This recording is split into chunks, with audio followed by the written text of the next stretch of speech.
മറ്റൊരു പ്രധാന വാർത്ത, മറ്റത്ത് Saint Francis, Thrissur മറ്റത്ത് Saint Francis സ്കൂളിന്റെ പേരിലുള്ള സെയിന്റ് ഫ്രാൻസിസിന്റെ പേരിലുള്ള 3 സ്കൂളുകളുടെ ഉടമസ്ഥ അവകാശം മറ്റം സെയിന്റ് തോമസ് ഫൊറോന പള്ളിക്ക് കൈമാറി സർക്കാർ ഉത്തരവായി. 136 വർഷം പഴക്കമുള്ള സ്കൂളാണിത്. 28 വർഷം നീണ്ട നിയമ പോരാട്ടത്തിനൊടുവിലാണ് സ്കൂളുകൾ പള്ളിക്ക് തിരികെ കിട്ടുന്നത്.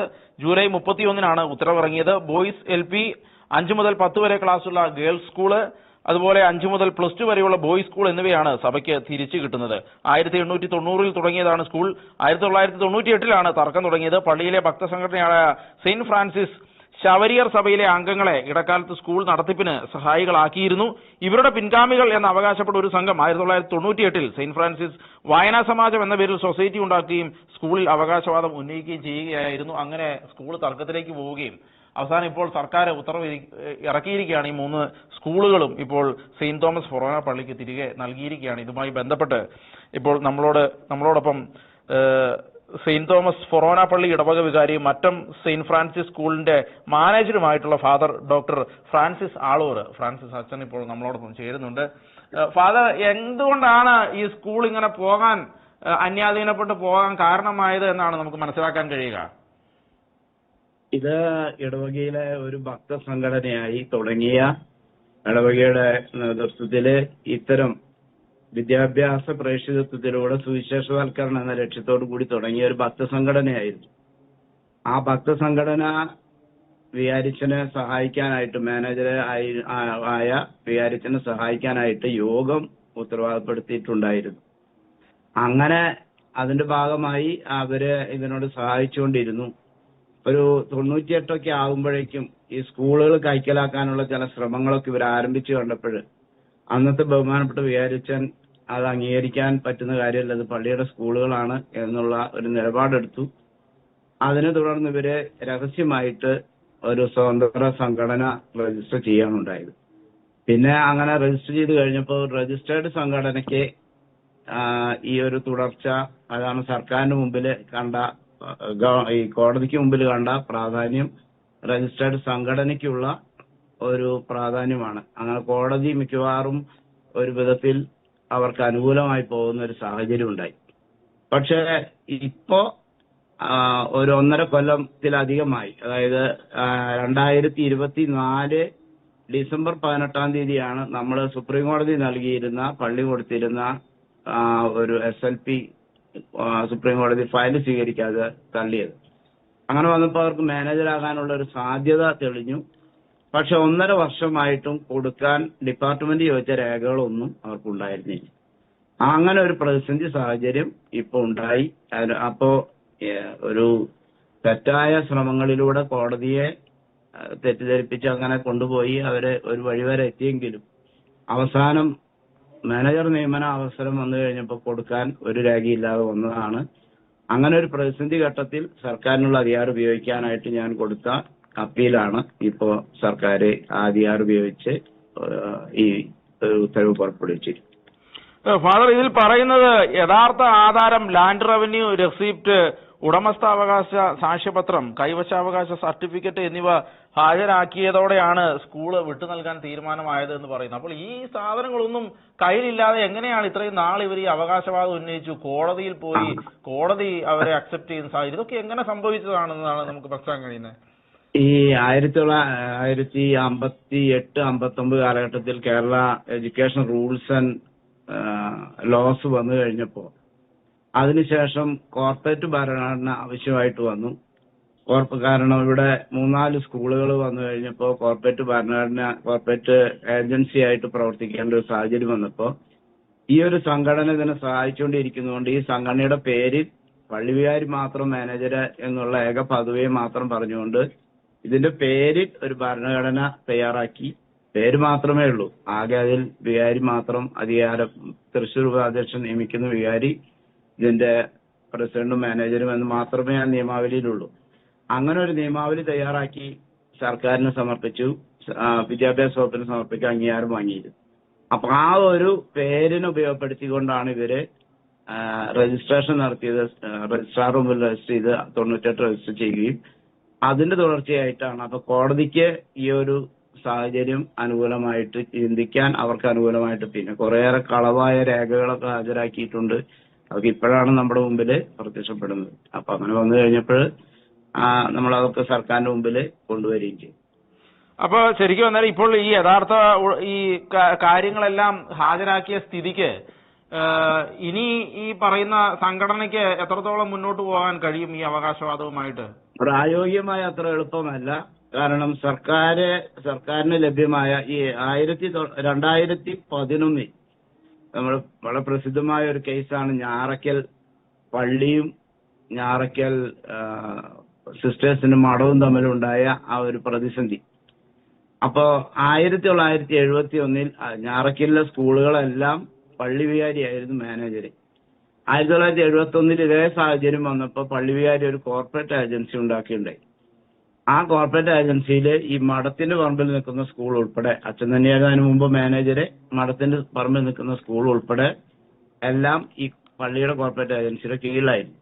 അപ്പൊ അങ്ങനെ നിൽക്കുന്ന ഒരു സമയത്ത് 35 വർഷം കഴിഞ്ഞ് അത് കോർപ്പറേറ്റ് ഏജൻസിയുടെ ഭരണഘടനയൊക്കെ വിദ്യാഭ്യാസ വകുപ്പ് അംഗീകരിച്ചു കൊടുത്തിരുന്നതാണ് 71. 35 കൊല്ലം കഴിഞ്ഞിട്ടാണ് ക്രൈസിസ് ഉണ്ടായത്. നമുക്കറിയാം, അവിടെ മഠത്തിലുണ്ടായ ചില പ്രശ്നങ്ങളും പിന്നീട് അവര് സിസ്റ്റേഴ്സ് സഭ വിട്ടു പോകുന്ന സാഹചര്യമൊക്കെ ഉണ്ടായി. പക്ഷെ അവര് ആ മഠത്തിലെ സുപ്പീരിയർ ഈ സ്കൂള് മഠത്തിന്റെ സ്വന്തം സ്ഥലത്താണ് നിൽക്കുന്നതെന്നും ഇത് മഠത്തിന്റെ സ്കൂളാണെന്നും പള്ളിയുടെ അല്ല എന്നും പറഞ്ഞുകൊണ്ട് സർക്കാരിനെ സമീപിച്ചു. സർക്കാർ ഈ 35 നൽകുന്ന വിവേചനാധികാരം ഉപയോഗിച്ച് KE 35 നൽകുന്ന വിവേചനാധികാരം ഉപയോഗിച്ച് ഭരണഘടന റദ്ദാക്കി സ്കൂള് ഉടമയായ മഠത്തിന് കൊടുക്കുകയും ചെയ്തു. കാരണം ഭൂമിയുടെ ഉടമസ്ഥതയോ രേഖകളോ ഒന്നും ഹാജരാക്കാൻ പള്ളിക്ക് പറ്റിയില്ല. അപ്പൊ അതുകൊണ്ട് അതങ്ങനെ മഠത്തിനാണ് അതൊക്കെ സാധിച്ചത്. മഠത്തിന്റെ സ്വന്തം പേരിലാണ് ഈ സ്ഥലം എന്നുള്ള വ്യക്തമായി, കെട്ടിടങ്ങളൊന്നും വ്യക്തമായി. അപ്പം സർക്കാർ അതിന്റെ അധികാരം ഉപയോഗിച്ച് ചെയ്തു. ഇത് ചോദ്യം ചെയ്തുകൊണ്ട് ഞാറയ്ക്കൽ പള്ളി ഹൈക്കോടതി ഡിവിഷൻ ബെഞ്ചിൽ പോയി. ഡിവിഷൻ ബെഞ്ച് വിധിയിൽ പറഞ്ഞു, അനിയന്ത്രിതമായ അധികാരം ആർട്ടിക്കിൾ 35 പ്രകാരം, KE ആർട്ടിക്കിൾ 35 പ്രകാരം കേരള സർക്കാരിനെ ഇതുപോലുള്ള ഒരു പ്രതിസന്ധി ഘട്ടത്തിൽ അനിയന്ത്രിത അധികാരം ഉടമയ്ക്ക് അനുകൂലമായി തീരുമാനിക്കാനുള്ള അൺലിമിറ്റഡ് പവർ നൽകപ്പെട്ടിട്ടുണ്ട് എന്ന് കോടതി വിധി പറഞ്ഞു. അതുകൊണ്ട് സർക്കാരിന്റെ തീരുമാനം ശരിയാണ് എന്ന് പറഞ്ഞിരിക്കുകയാണ്. അപ്പൊ ആ അനിയന്ത്രിത അധികാരം ഉപയോഗിച്ച് മറ്റും പള്ളിയുടെ പ്രോപ്പർട്ടിയുടെ സ്വന്തമായിട്ടുള്ള ഈ കെട്ടിടങ്ങളും സാധനങ്ങളും ആയിരിക്കുന്ന ഈ സ്കൂളുകൾ പള്ളിക്ക് തിരിച്ചു തരണം എന്നുള്ള ആവശ്യമാണ് ഞാൻ സർക്കാരിന് മുമ്പിൽ വെച്ചത്. സർക്കാർ അത് പരിഗണിച്ചു. മറുവശത്ത് 1.5 കൊല്ലമായിട്ട് ഈ രേഖകളൊന്നും ചോദിച്ചിട്ട് ഹാജരാക്കാൻ മറുഭാഗത്തിന് ഈ കോടതി വിധികൾ ഉണ്ടെങ്കിലും സാധിക്കാതെ വന്നു. അതുകൊണ്ട് അവരെ അംഗീകരിക്കാനും സർക്കാരിന് പറ്റാതെ വന്നു. അപ്പൊ ഒരു വലിയൊരു പ്രതിസന്ധി വന്നു സർക്കാരിന് മുമ്പിൽ. ആ പ്രതിസന്ധി പരിഹരിക്കാനുള്ള അധികാരമാണ് 35 നൽകുന്നത്. അത് അൺലിമിറ്റഡ് ആയിട്ടുള്ള പവറാണെന്ന് കോടതി വിധിയുണ്ട്. അത് ഉപയോഗിച്ച് സർക്കാർ ഇത് സോൾവ് ചെയ്യണം. പിന്നെ ഇവിടെ ഉണ്ടായൊരു സാഹചര്യം, കഴിഞ്ഞ കാലങ്ങളിൽ ഈ സ്കൂൾ കെട്ടിടങ്ങൾ തകർന്നു വീഴുകയും കുട്ടികൾ മരിക്കുകയൊക്കെ ചെയ്യുന്ന സാഹചര്യം ഉണ്ടായി. ഈ തർക്കം അങ്ങനെ നിൽക്കുന്നതുകൊണ്ട് DOനെ ചാർജ് ഏൽപ്പിച്ചിട്ട് ഇപ്പൊ 15 കൊല്ലമായി. അപ്പൊ ഈ കെട്ടിടങ്ങൾ മിക്കവാറും അൺഫിറ്റ് ആയിക്കൊണ്ടിരിക്കും. 3 കെട്ടിടങ്ങൾ അൺഫിറ്റായി, ഒരു കെട്ടിടം വീണു. അപ്പൊ ആ ഒരു സാഹചര്യത്തില് ജില്ലാ ദുരന്ത നിവാരണ അതോറിറ്റി മീറ്റിംഗ് കൂടി കളക്ടറും നിർദ്ദേശപ്രകാരം പഞ്ചായത്ത്, കണ്ടാണശ്ശേരി പഞ്ചായത്ത് എനിക്ക് ഓർഡർ തന്നു, ഈ കെട്ടിടങ്ങൾ ഉടമയായ പള്ളി പൊളിച്ചു നീക്കിയില്ലെങ്കിൽ ഉണ്ടാകുന്ന അപകടത്തിന് ഉത്തരവാദി വികാരിയും പള്ളിയായിരിക്കും എന്ന് പറഞ്ഞു. അപ്പൊ ഞാൻ ആ കാര്യം കൂടി സർക്കാരിന്റെ ശ്രദ്ധയിൽപ്പെടുത്തി. ഇത് വലിയൊരു പ്രതിസന്ധിയാണ്. പൊളിച്ചു നിൽക്കാൻ എന്നെ അനുവദിച്ചില്ലെങ്കിൽ ഉടമയ്ക്ക് ഉത്തരവാദിത്വവും അവകാശവാദം ഉന്നയിക്കുന്നവർക്ക് യാതൊരു പ്രശ്നമില്ല എന്നൊരു സാഹചര്യം വരും. ഇതൊക്കെ സോൾവ് ചെയ്യേണ്ടതുണ്ട്. കെട്ടിടങ്ങൾ ഉടനെ പൊളിച്ചു നീക്കിയില്ലെങ്കിൽ അപകടം ഉണ്ടായാൽ പള്ളി ക്രിമിനൽ കുറ്റത്തിന്റെ വിധേയമാകുന്ന അവസ്ഥ, ഞാൻ ക്രിമിനൽ കേസിൽ പെടുന്ന ഒരു സാഹചര്യമൊക്കെ ഉണ്ടാവും. ഈ പ്രതിസന്ധി പരിഹരിക്കണം എന്ന് സർക്കാരിനോട് ആവശ്യപ്പെട്ടു. അപ്പൊ സർക്കാർ ഇതെല്ലാം പരിഗണിച്ചിട്ടാണ് പ്രതിസന്ധി വളരെ ന്യായമായ പ്രതിസന്ധിയാണെന്നും സർക്കാരിന് വിവേചനാധികാരം ഉണ്ടെന്നുള്ള 35 പ്രകാരം വിവേചനാധികാരം ഉണ്ടെന്നുള്ള കോടതിയുടെ ഉത്തരവ്, ഹൈക്കോടതി ഡിവിഷൻ ബെഞ്ചിന്റെ ഉത്തരവ് സാധുവാണെന്ന് കണ്ട് പ്രോപ്പർട്ടിയും മറ്റെല്ലാ രേഖകളും 68 ഭരണഘടന ഉൾപ്പെടെ ഒറിജിനൽ അംഗീകരിച്ച ഭരണഘടന ഉൾപ്പെടെ എല്ലാ രേഖകളും ഞാൻ ഹാജരാക്കി. 2000 വരെ ഉള്ള മാനേജർമാര് നോർമലായിട്ടുള്ള ഈ പ്രതിസന്ധി ഉണ്ടാകുന്ന വരെയുള്ള മാനേജർമാരെ മാറ്റ രേഖകൾ ഡിപ്പാർട്ട്മെന്റ് അംഗീകരിച്ച മാനേജർമാർ അംഗീകരിക്കുന്ന പിതാവ് നിയമിച്ചാൽ അത് ആ രേഖയോടുകൂടി അവർ അപേക്ഷ കൊടുക്കും. 2 മാനേജർമാർ മാറുന്ന ആളും പുതിയ ആളും കൂടി അപേക്ഷ കൊടുക്കും. അത് DO അപ്രൂവ് ചെയ്യുന്നു. അങ്ങനെയാണ് പോയിരുന്നത്. അപ്പൊ വേറെ ആർക്കും അതിൽ യാതൊരു റോളും ഉണ്ടായിരുന്നില്ല എന്നുള്ള സർക്കാരിന് വ്യക്തമായി. അതിന്റെ എല്ലാ രേഖകളും ഇവിടെ ഉണ്ടായിരുന്നു. അതൊക്കെ കണ്ടെത്തി കൊടുത്തു കഴിഞ്ഞപ്പോൾ സർക്കാർ അത് വെച്ചുകൊണ്ടാണ് ഈ ഒരു അധികാരം ഇപ്പൊ ഉപയോഗിച്ചിട്ടുള്ളത്. ആ അധികാരം ഉപയോഗിച്ച് ഈ ഒരു തിരിച്ചു തരുന്ന പ്രക്രിയ ചെയ്തിരിക്കുക. അപ്പൊ അത്ര എളുപ്പമല്ല. കോടതിയിൽ ഇനി കേസുകൾ നിൽക്കുന്നുണ്ട്. ഈ സ്വത്തിനെ സംബന്ധിച്ച് തന്നെ ഒരു കേസ് ഹൈക്കോടതിയുടെ നിർദ്ദേശപ്രകാരം അത് കമ്മീഷനൊക്കെ വന്ന് അളന്ന് നോക്കി എല്ലാം പള്ളിയുടേതാണ് എന്നുള്ള റിപ്പോർട്ട് തൃശൂർ ജില്ലാ കോടതിയിൽ ഹൈക്കോടതി നിർദ്ദേശപ്രകാരം നിലവിലുണ്ട്. ഹൈക്കോടതിയുടെ ഈ അവർക്ക് അനുകൂലമായിട്ടുള്ള ഒരു പരാമർശമുള്ളത് തിരുത്തണമെന്നാവശ്യപ്പെട്ടുകൊണ്ട് നമ്മൾ ഹൈക്കോടതിയിൽ ഒരു 150/2025 എന്ന് പറയുന്ന ഒരു റിവിഷൻ പെറ്റീഷനും നിൽക്കുന്നുണ്ട്. അപ്പൊ അതൊക്കെ സാധാരണഗതിയിൽ ഈ സർക്കാർ കണ്ടെത്തിയ ഇതിനനുകൂലമായിട്ടുള്ള, കാരണം ഇത് മാത്രമല്ല എല്ലാം പ്രോപ്പർട്ടി എല്ലാം നമ്മുടെയാണ്. ഈ പുതിയ സംഘടനയുമായിട്ട് യാതൊരു ബന്ധവുമില്ല. ഞങ്ങൾ ഈ പള്ളി വികാരിമാരും ഇവരുടെ സംഘടനയുടെ മീറ്റിംഗിൽ ഇവരെ രജിസ്റ്റർ ചെയ്തതിന് ശേഷം പങ്കെടുത്തിട്ടേ ഇല്ല. ഇപ്പൊ പള്ളിയുടെ മെത്രാന്റെയോ പള്ളിയോഗത്തിന്റെയോ അച്ഛന്മാരുടെ അംഗീകാരം ഇല്ലാതെ പള്ളി വികാരി അവരുടെ പ്രസിഡന്റ് ആണ് എന്ന് പറഞ്ഞുകൊണ്ട്, മാനേജർ ഇല്ല പ്രസിഡന്റ് ആണ് എന്ന് പറഞ്ഞുകൊണ്ടുള്ള ഒരു പുതിയ ഒരു നിയമാവലിയാണ് അവര് രജിസ്ട്രാറുടെ അടുത്ത് രജിസ്റ്റർ ചെയ്തിട്ടുള്ളത്. അതുമായി നമുക്ക് യാതൊരു ബന്ധവുമില്ല എന്നുള്ളത് ഞാൻ ഡിക്ലെയർ ചെയ്തിട്ടുള്ളൂ. അപ്പൊ അത്ര എളുപ്പമല്ല അവർക്ക് ഇനി ഈ കേസുമായി മുന്നോട്ട് പോകാം. ഫാദർ, അപ്പോൾ ഈ അന്ന് ഈ സൊസൈറ്റി ഉണ്ടാക്കി എടുത്ത ആളുകൾ തന്നെയാണോ ഇപ്പോഴും ഈ സ്കൂളിന്റെ ഇതിന്റെ ആളുകളായിട്ട് ഇരിക്കുന്നത്? അല്ല, അവർക്ക് ഇതുവരെയും ഭരണപരമായ ഒന്നും കിട്ടിയിട്ടില്ല. ഒരു 3 വർഷത്തെ കാലഘട്ടം 2002 മുതൽ 2005 വരെയുള്ള ഒരു കാലത്ത് മാത്രം ഒരു 3-4 വർഷത്തോളം അവര് ഒരാൾ മാനേജറായിരിക്കുന്ന സാഹചര്യം ഉണ്ടായി. അന്ന് നമ്മൾ കേസുകൾ നടത്തിയതിൽ കുറച്ച് വീഴ്ചകൾ സംഭവിച്ചു. അപ്പൊ അതിന്റെ ഭാഗമായിട്ട് ബാക്കി കാലഘട്ടത്തിലൊന്നും അവർക്ക് മാനേജറാവാൻ പറ്റിയിട്ടില്ല. അവകാശവാദം ഉന്നയിച്ചെന്ന് മാത്രം. ഇപ്പൊ ഞാൻ ഈ 31-ാം തീയതിയിലെ ഉത്തരവ് പ്രകാരം 1-ാം തീയതി കാലത്ത് ഞാൻ ചാർജ് എടുത്തു. ഇന്ന് DOയുടെ അപ്രൂവലിന് വേണ്ടിയുള്ള അപേക്ഷ കൊടുക്കുകയും ചെയ്തിട്ടുണ്ട്. DO ഇന്നോ നാളെയോ അത് അപ്രൂവ് ചെയ്യും എന്നാണ് എന്റെ പ്രതീക്ഷ. ഫാദർ, അവസാനമായി ഒരു ചോദ്യം കൂടി. 3000-ഓളം വിദ്യാർത്ഥികൾ ഉണ്ടായിരുന്നു എന്ന് പറയുന്നു. ഇപ്പോൾ വിദ്യാർത്ഥികളെല്ലാം ഒരുപാട് കുറഞ്ഞു വന്നു. ഫാദർ തന്നെ സൂചിപ്പിച്ചു ഇതിന്റെ കെട്ടിടങ്ങളുടെ അവസ്ഥയെല്ലാം ശോചനീയമായിരുന്നു. എന്തുകൊണ്ടാണ് പുതുക്കി പണിയാതിരുന്നതിന്റെ കാരണം എന്തുകൊണ്ടായിരുന്നു? ഇങ്ങനെ ഈ മാനേജ്മെന്റിനെ സംബന്ധിച്ച് വഴക്കുകളും പ്രതിസന്ധികളും നിന്നതുകൊണ്ട് പള്ളിക്ക് ഒന്നും ചെയ്യാൻ പറ്റാത്ത സാഹചര്യമായിരുന്നു. അതുകൊണ്ടാണ് ഞാൻ പറഞ്ഞത് കെട്ടിടങ്ങൾ പൊളിച്ചു മാറ്റാനോ പുതുക്കി പണിയാനോ ഒന്നും ചെയ്യാൻ പറ്റില്ല. മാനേജർഷിപ്പ് ഈ 15 കൊല്ലമായിട്ട് DOനെ ഏൽപ്പിച്ചിരിക്കുന്നു തർക്കം കാരണം. അപ്പൊ ഒന്നും നടക്കുന്നില്ല. അധ്യാപകർ പ്രൊട്ടക്ഷനിൽ പോകുന്നു. ഡിവിഷൻ ഫോളുകൾ കണ്ടിന്യൂസ് ആയിട്ടുണ്ടാകുന്നു. ഈ വർഷം തന്നെ 4 അധ്യാപകർ പ്രൊട്ടക്ഷനിൽ പോയി. അപ്പൊ അങ്ങനെ ഡിവിഷൻ ഫോളുകളായി. കുട്ടികളുടെ എണ്ണം കുറഞ്ഞു. വളരെ കുറച്ച് ക്ലാസ്സുകൾ മാത്രമായി. 2001 ഞാനിവിടെ അസിസ്റ്റന്റ് വികാരിയായിരുന്നു. അന്ന് 2000 നമുക്ക് +2 അനുവദിച്ചു കിട്ടിയത്. പള്ളി പണം കണ്ടെത്തിയാണ് +2ന്റെ ബിൽഡിംഗ് പണിത് അതൊക്കെ ചെയ്ത്. അത് കഴിഞ്ഞപ്പോഴാണ് ഈ കേസ് ഇങ്ങനെ മാനേജർഷിപ്പ് നമ്മുടെ കയ്യിൽ നിന്ന് പോകുന്ന സാഹചര്യം ഉണ്ടായത്. അപ്പൊ അത്രയും 2000 വരെ 1890 മുതൽ ആരംഭിച്ച ഈ സ്കൂളുകൾ നമ്മൾ അത്രയും +2 വരെയായിട്ട് വളർത്തി. 2 ഹൈസ്കൂളുകൾ, ഒരു LP സ്കൂള്, ഒരു +2 സ്കൂളൊക്കെ ആയിട്ട് വളർത്തി എല്ലാം നമ്മൾ ചെയ്തതാണ്. പക്ഷെ പിന്നീട് ഈ ഒരു സാഹചര്യം ഉണ്ടായി. ഏതായാലും ഈ ഉത്തരവ് പ്രകാരം എത്രയും പെട്ടെന്ന് നമ്മൾ സ്കൂളുകളുടെ നവീകരണ പ്രവർത്തനങ്ങൾ ആരംഭിക്കാൻ തീരുമാനിച്ചിട്ടുണ്ട്. പുതിയ കെട്ടിടങ്ങൾ നിർമ്മിക്കുക, പഴയ കെട്ടിടങ്ങൾ ഡിസ്മാന്റിൽ ചെയ്യുക, സ്കൂളുകൾക്ക് പുതിയ മുഖം കൊടുക്കുക. ഇന്നലെ തന്നെ പള്ളിയോഗം ചേർന്ന് തീരുമാനിച്ചിരിക്കുന്നത് ഈ സ്കൂളുകളുടെയൊക്കെ ഒരു ചരിത്രം ഞാൻ വായിക്കുമ്പോൾ അത്ഭുതകരമായ വിധത്തിൽ 100 വർഷം മുമ്പ് ഈ സ്കൂളിലെ ഇവിടുത്തെ അന്നത്തെ സ്കൂളിൽ കുട്ടികൾക്ക് മുഴുവൻ ജാതിമത ഭേദമന്യേ എല്ലാ കുട്ടികളും അന്ന് വിശന്നിരിക്കുന്ന സാഹചര്യം കണ്ടിട്ട് 9 മാസവും പള്ളിയിൽ നിന്ന് അച്ഛന് ആ കുട്ടികൾക്ക് ഭക്ഷണം കൊടുക്കാനുള്ള പണം പള്ളിയിൽ നിന്ന് 9 മാസം 100 കൊല്ലം മുമ്പ് പള്ളിയോഗം തീരുമാനിച്ച് പൈസ കൊടുക്കുകയും കുട്ടികൾക്ക് ഭക്ഷണം കൊടുക്കുകയും ചെയ്യുന്ന ഒരു സ്കൂളായിരുന്നു.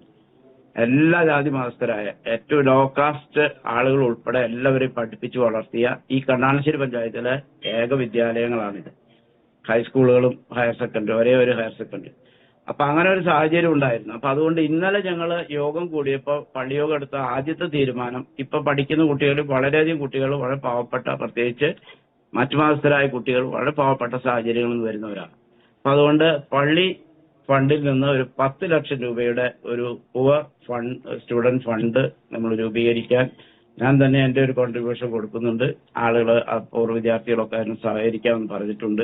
അപ്പൊ കുട്ടികളെ, വളരെ പാവപ്പെട്ട കുട്ടികൾക്ക് സാമ്പത്തിക സഹായം കൊടുക്കുന്നതിനുള്ള ഒരു പുവർ സ്റ്റുഡന്റ് ഫണ്ട് നമ്മൾ ഓൾറെഡി ഇന്നലെ ആരംഭിച്ചു. അതാണ് ആദ്യ സ്റ്റെപ്പ് ചെയ്തിരിക്കുന്നത്. ബാക്കി എന്തിനേക്കാം ഒരു സാമൂഹ്യ പ്രതിബദ്ധത ഇടവക ഈ കാര്യത്തിൽ എന്നും കാണിച്ചിട്ടുണ്ട്, ഇവിടെ ഇനിയും കാണിക്കുന്നതാണ്. അത് ചാവറച്ചിന്റെ ആരംഭിച്ച മെള്ളിക്കോട്ട് പിതാവ് നൽകിയ ആ നിർദ്ദേശങ്ങളൊക്കെ വെളിച്ചത്തിൽ ഇവിടെ ആരംഭിച്ച ഈ വിദ്യാലയങ്ങളും ഈ ഭക്ഷണം കൊടുക്കലും കുട്ടികളെ പഠിപ്പിക്കലും ഒക്കെ ചെയ്ത എല്ലാ കാര്യങ്ങൾക്കും മുന്നോട്ട് പോകുന്നതാണ്. ഞാൻ ആന്റണി ചെറിയത്തച്ഛനെ പ്രത്യേകം ഓർക്കുന്നു. അദ്ദേഹമാണ് സത്യം പറഞ്ഞാൽ ഇത് പള്ളിയുടെ കയ്യിൽ നിന്ന് അറിയാതെ പോകുന്ന ഒരു സാഹചര്യത്തിൽ നിന്ന് ഇത് പള്ളിയുടേതാണെന്ന് തിരിച്ചു പിടിക്കുന്ന അതിന് ആദ്യ കാൽവെപ്പ് വെച്ചത്. അദ്ദേഹത്തെ ഞാൻ പ്രത്യേകം നന്ദിയോടെ ഓർക്കുന്നു. അതുപോലെ തുടർന്ന് നമ്മുടെ പഴയ സെന്റ് തോമസ് കോളേജിൽ പ്രിൻസിപ്പളായിരുന്ന പോൾ ആലപ്പാട്ടച്ചനും ജോസഫ് ചാഴൂരച്ചനും ഇവർ 3 പേരും മരിച്ചുപോയി. ആലപ്പാട്ടച്ചൻ ഈ പ്രതിസന്ധിക്ക് നടുവിൽ ഇവിടെ കുറേയേറെ സഹിച്ച് ഇവിടെ വെച്ച് ഞാനിപ്പോ ഇരിക്കുന്ന ഈ വൈദിക മന്ദിരത്തിന്റെ ഈ മുറിക്കുള്ളിൽ വെച്ച് മരിക്കുകയാണ് ഉണ്ടായത്. സെന്റ് തോമസ് കോളേജിന്റെ പഴയ പ്രിൻസിപ്പള് ചാഴൂരച്ചൻ അതുപോലെ ഇതിനുവേണ്ടി കുറെ പരിശ്രമിച്ചു. അങ്ങനെ 2-3 വൈദികരെ ഈ പ്രതിസന്ധി ഉണ്ടായ ആദ്യഘട്ടത്തിൽ വളരെയേറെ സഹിച്ചവരാണ്. പക്ഷെ അവരെയൊക്കെ ഞാൻ പ്രത്യേകം ഓർക്കുന്ന 3 പേര് മരിച്ചുപോയി. പിന്നീട് വന്ന വൈദികർ അവരുടേതായ ശ്രമങ്ങൾ ഉണ്ടായിട്ടുണ്ട്. ഏതായാലും ഈ ഒരു ഘട്ടത്തിൽ സർക്കാരിന് ഇത് ബോധ്യപ്പെടുകയും ഉത്തരവ് പുറപ്പെടുവിക്കാൻ സന്മനസ് കാണിക്കുകയും ചെയ്ത വലിയൊരു ധൈര്യമെടുത്ത് സത്യത്തിന്റെ കൂടെ നിൽക്കാൻ തീരുമാനിച്ച സർക്കാരിന്, ഞാൻ ഈ സർക്കാരിന് മാത്രമല്ല കഴിഞ്ഞ സർക്കാരിന്റെ അവസാന ഘട്ടത്തിലാണ് ഞാൻ ഈ അപ്പീൽ കൊടുത്തത്. അപ്പൊ കഴിഞ്ഞ സർക്കാരിൽ വിദ്യാഭ്യാസ മന്ത്രിയും മറ്റുമൊക്കെ ഇത് എന്നെ കേട്ട് രേഖകൾ പരിശോധിച്ച് ബോധ്യപ്പെട്ടിട്ടാണ് ഒരു ഹിയറിംഗ് ഉത്തരവ് കൊടുത്തത്.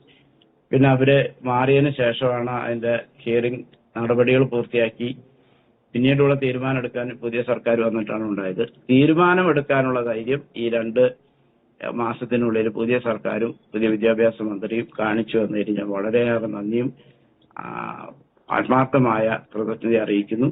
എന്നെ സഹായിക്കുകയും സഹകരിക്കുകയും കൊണ്ടുനിൽക്കുകയൊക്കെ ചെയ്ത നല്ലവരായ എല്ലാ മനുഷ്യരുണ്ട്. ഞാനിവിടെ ഒരു മാസ് പെറ്റീഷൻ ഒപ്പിടിക്കുകയുണ്ടായി.